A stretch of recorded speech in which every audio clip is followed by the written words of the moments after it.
everyone, and welcome back to Hoffman Reproductions. I'm Ben Hoffman, and thank you for joining in with us today. Today's discussion is going to be, as you can see, on canteens, water containers of the 18th century. There were a lot of different varieties that were available in the 18th century. We're just going to cover a few of the basic ones that they had.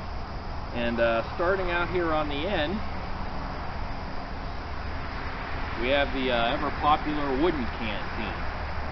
Different sizes and shapes of these were used throughout the 18th century, up through, the American Revolution into the War of 1812 and even onward.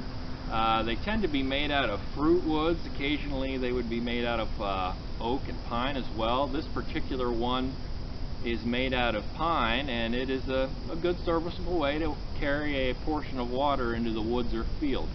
The disadvantage of this style that I personally don't care for is the taste of the water. I've heard it described as it tastes like you're drinking a Christmas tree, which I'd say is accurate. This one being made of pine and then lined with pine pitch, yes, it has a very, shall we say, piney flavor to it really quick after you put the water in there. So maybe you find that refreshing, and if you do, more power to you. I personally don't, so even though this style was used quite a bit, I really don't care for this particular type. Maybe the cat's meow for somebody else, but for that reason I took a disliking to this one a long time ago. But still a good choice for the 18th century if you want to be historically correct. This was used quite a bit. French and Indian Revolutionary War on up through the War of 1812, and a good choice today if you don't mind that Christmas tree flavor. So that's the rundown on that version. Moving on to the metal shape, this has often been called the kidney canteen, as it's kind of shaped like one. This tends to have more of a military background. We know that these were used in large numbers in the early 18th century, again on up through the American Revolution.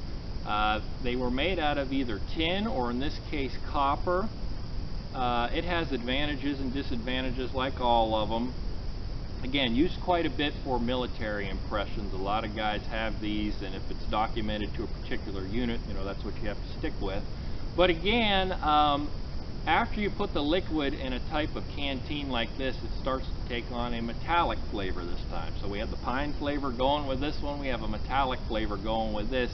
And the tin ones, this happened originally, they tend to rust, so you'll get a metallic rusty flavor on the inside. And also with the copper, eventually you'll get that metal taste to it, which again, it's better than nothing on a hot summer day and you need a drink of water. But for that reason, I prefer it a little more than the pine one. For me, it's a little more durable.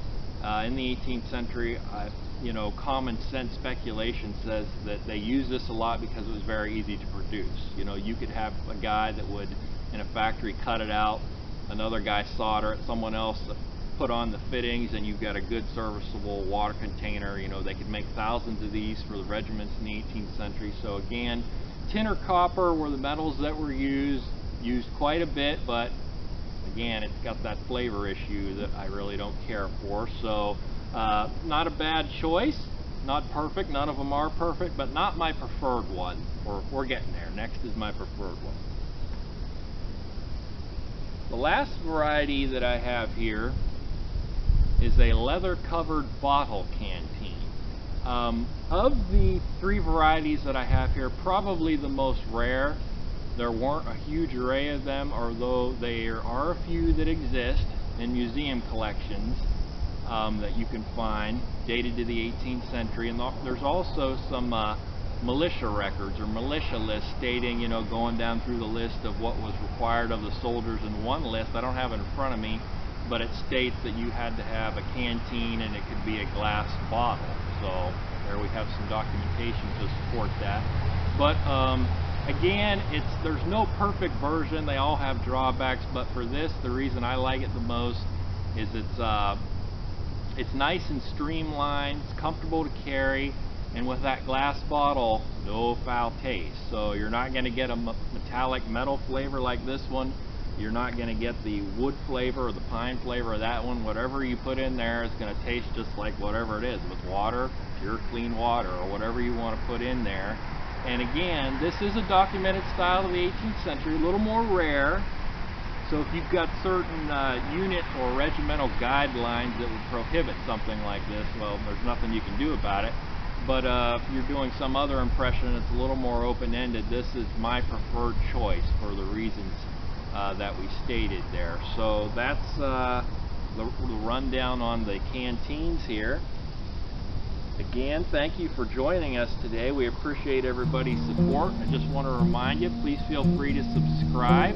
That way you can stay informed when we post new videos. And the next video that we do, we're going to do a how-to video, most likely on period leather dye. So I'll go ahead and show you how to make that and go ahead and use it. And we'll continue this on for the foreseeable future. So once again, I'm Ben Hoffman. Thank you for tuning in with us today. Until next time, take care.